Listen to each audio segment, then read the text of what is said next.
নিষিদ্ধের বিষয়ে যে বার্তা দিলেন প্রধান উপদেষ্টা। সেনাপ্রধানের সতর্ক বার্তা নিয়ে যা বললেন আন্দালিব রহমান পার্থ। আগামী নির্বাচনে যে কোনো মূল্যে ইসলামপন্থীদের ঐক্যবদ্ধ প্ল্যাটফর্ম চাই বললেন মামুনুল হক। অমর্ত্য সেনের বক্তব্যের প্রতিক্রিয়ায় যা বললেন জামায়াত আমির। এবং সর্বশেষ জানাবো কি না করেছে পুলিশের জন্য সাবেক আইজিপি শহীদুলের আক্ষেপ। শুনছিলেন সংবাদ শিরোনাম, এবারে বিস্তারিত।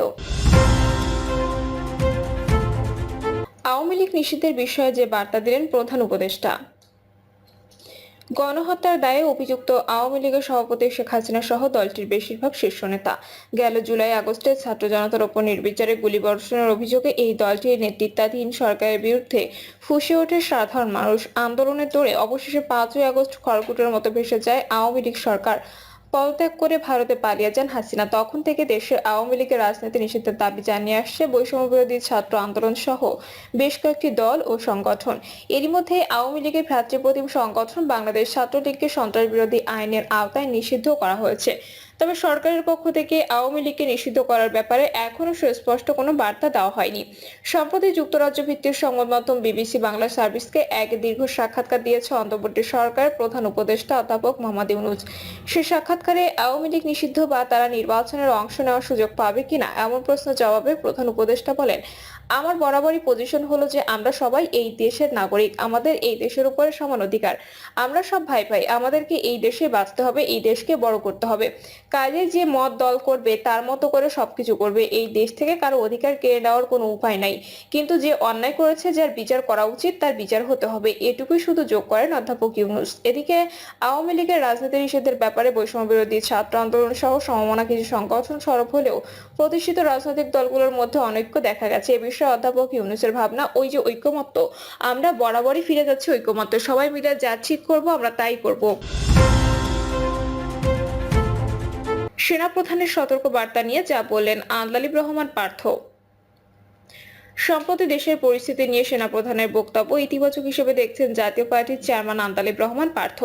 যমুনা টেলিভিশনের টক শোতে উপস্থিত হয়ে তিনি বলেন, আমি সেনাপ্রধানের এই কথাটাকে খুব পজিটিভলি দেখি।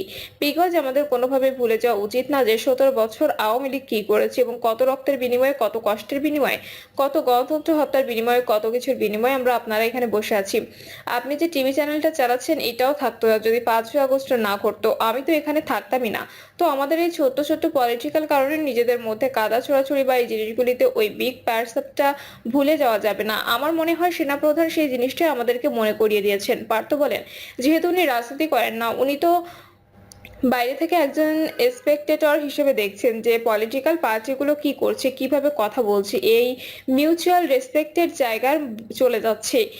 যে জিনিসটা হওয়া সেটাই হচ্ছে। তো আমি মনে করি যে ওইটা ভুলে গেলে হবে না যে আমরা কত কষ্ট করে এই জায়গায় আসছি। আমরা যাই করি না কেন, যতই দাবি করি, ওই লাইনটা আমাদের ক্রস করা যাবে না। বিকজ আমরা সবাই যুদ্ধ করেছি, যে যার মতো যুদ্ধ করেছে। তো আমার মনে হয় সেনাপ্রধান সেই কথাটাই বলেছেন এবং বাংলাদেশের মানুষের ওই গুড স্পিরিটে এটা গ্রহণ করা উচিত।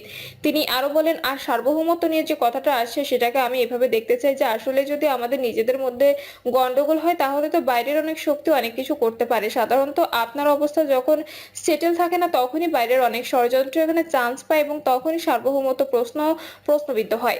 আমার মনে হয় উনি তাই বলেছেন। সো অন্য রাজনৈতিক দলের এক এক ধরনের রিয়াকশন থাকতে পারে, বাট আমি আমার জায়গা থেকে এটা প্রচন্ড পজিটিভ ভাবে দেখি।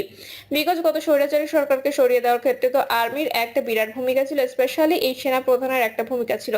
তো সুতরাং আল্লাহ না করুক যদি ওই কাঙ্ক্ষিত লক্ষ্যে আমরা না যেতে পারি, তো এটা আমাদেরই যেমন দায় দায়িত্ব, এটা সেনাবাহিনীরও তেমন দায় দায়িত্ব। সো আমি মনে করি ওই জায়গা থেকে উনি এটা বলতে পারেন।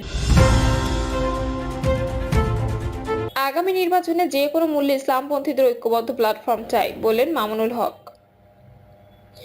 বাংলাদেশ খেলাফত মজলিসের আমির মাওলানা মামুনুল হক বলেন, বাংলাদেশ খেলাফত মজলিস আগামী নির্বাচনে যে কোনো মূল্যে ইসলামপন্থীদের ঐক্যবদ্ধ প্ল্যাটফর্ম তৈরি করতে চায়। এই লক্ষ্যে আমরা সব রকম প্রচেষ্টা চালিয়ে যাব ইনশাআল্লাহ। তিনি ভোররাতে বাংলাদেশ খেলাফত মজলিস পবিত্র মক্কা মুকাররমা শাখা কর্তৃক আয়োজিত স্থানীয় মিসফালাস্ত আল হিব্বা হোটেল মিলনায়তনে আয়োজিত সেহরি মাহফিলে প্রধান অতিথির বক্তব্যে কথা বলেন। সমাবেশে মামুনুল হক আরো বলেন, নতুন বাংলাদেশ গড়তে হলে 47, 71 এবং 24-এর চেতনাকে সমুন্নত করতে হবে।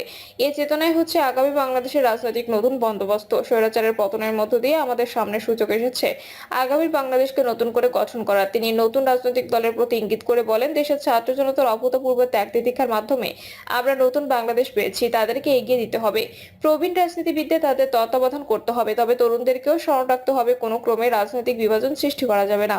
দলগত বিভেদ মতপার্থক্য থাকতে পারে, তা কখনো যেন পতিত স্বৈরাচারের পুনর্বাসনের পথ তৈরি না করে, এ ব্যাপারে সতর্ক থাকতে হবে। কি না করেছি পুলিশের জন্য, সাবেক আইজিপি শহীদুলের আক্ষেপ। রাজধানীর কাফরুল থানাধীন বিআরটিএ এলাকায় আতিকুল ইসলাম হত্যা মামলায় পুলিশের সাবেক আইজিপি শহীদুল হককে গ্রেপ্তার দেখানো হয়েছে। এদিন শুনানি শেষে শহীদুল হক তার আইনজীবীর সঙ্গে কথা বলার চেষ্টা করেন। এ সময় তাকে বাধা দেন দায়িত্বরত পুলিশ সদস্যরা বলেন, যার সঙ্গে কথা বলেন না কেন আদালতের অনুমতি নিতে হবে। তখন শহীদুল হক আক্ষেপ করে বলেন, কি না করেছি পুলিশের জন্য। সকাল 9:35 দিকে একটি প্রিজন ভ্যানে করে তাকে আদালতে হাজির করা হয়। তাকে সিএমএম আদালতের হাজতখানায় রাখা হয়। এ মামলায় সাবেক আইনমন্ত্রী আনিসুল হক, সাবেক খাদ্যমন্ত্রী কামরুল ইসলাম, সাবেক শিল্প প্রতিমন্ত্রী কামাল আহমেদ মজুমদার, শেখ হাসিনার সাবেক উপদেষ্টা সালমান এফ রহমান, সাবেক আইজিপি চৌধুরী আব্দুল্লাহ আল মামুনকেও গ্রেপ্তার দেখানোর আবেদন ছিল। তাদেরও হাজির করা হয়। সকাল 10টার দিকে তাদের ঢাকার মেট্রোপলিটন ম্যাজিস্ট্রেট পার্থ ভদ্রের আদালতে নেওয়া হয়। তাদের আসামিদের জন্য ডাকা রাখা হয়। এ সময় শহীদুল হক কাঠগড়ার এক পাশে দাঁড়িয়েছিলেন। তাকে ছটফট করতে দেখা যায়। আইনজীবীর সঙ্গেও কথা বলার চেষ্টা করেন, তবে কাঠগড়ার সামনে দাঁড়িয়ে থাকা পুলিশ সদস্যরা তাকে কথা বলতে দেননি। তারা আদালতের অনুমতি নিয়ে কথা বলতে বলেন। এরপরও আইনজীবীর সঙ্গে কথা বলার চেষ্টা করেন শহীদুল হক। এরই মাঝে 10টা 7 মিনিটের দিকে বিচারক এজলাসে ওঠেন। তাদের 6 জনকে আতিকুল ইসলাম হত্যা মামলায় গ্রেপ্তার দেখানোর আবেদন মঞ্জুর করেন। পরে মোহাম্মদপুর থানার এক মামলায় আনিসুল হককে গ্রেপ্তার দেখানোর আবেদন মঞ্জুর করেন আদালত। এরপর কামাল আহমেদ মজুমদারের বক্তব্য শোনেন। 10টা 16 মিনিটে বিচারক এজলাস ত্যাগ করেন। এরপর শহীদুল হক আবারও তার আইনজীবীর সঙ্গে কথা বলার চেষ্টা করেন। এ সময় তাকে বাধা দেন দায়িত্বরত পুলিশ সদস্যরা। তখন শহীদুল হক বলেন, কি না করেছি পুলিশের জন্য। এরপর তাকে সহ অন্যদের সিএমএম আদালতের হাজতখানায় নিয়ে যাওয়া হয়। গত বছরের 3রা সেপ্টেম্বর রাতে তাকে গ্রেপ্তার করে আইন শৃঙ্খলা বাহিনী। এরপর তাকে রিমান্ডে নেওয়া হয়। বর্তমানে তিনি কারাগারে আছেন। অমর্ত্য সেনের বক্তব্যের প্রতিক্রিয়া যা বললেন জামায়াত আমির। বাংলাদেশের চলমান পরিস্থিতি নিয়ে ভারতীয় গণমাধ্যম একটি সাক্ষাৎকার দিয়েছেন ভারতের নোবেলজয়ী অর্থনীতিবিদ অমর্ত্য সেন। ওই সাক্ষাৎকারে অমর্ত্য সেন বাংলাদেশের অভ্যন্তরীণ নানা বিষয় নিয়ে কথা বলেছেন, যা নিয়ে সামাজিক মাধ্যম সহ বিভিন্ন মহলে চলছে ব্যাপক আলোচনা সমালোচনা। অমর্ত্য সেনের পৈতৃক বাড়ির শান্তিনিকেতনে দেওয়া ওই সাক্ষাৎকার নিয়ে তীব্র প্রতিক্রিয়া দেখিয়েছেন বাংলাদেশ জামায়াতে ইসলামীর আমির ডক্টর শফিকুর রহমান। সামাজিক মাধ্যমে ফেসবুকে দেওয়া এক পোস্টে শফিকুর রহমান বলেছেন, ভারতের নোবেল বিজয়ী অর্থনীতিবিদ অমর্ত্য সেন সম্প্রতি বাংলাদেশের অভ্যন্তরীণ ব্যাপারে অনাকাঙ্ক্ষিত নাক গলানোর মতো কথা বলেছেন। জানি না তার বিবেক কোথায়। বাংলাদেশ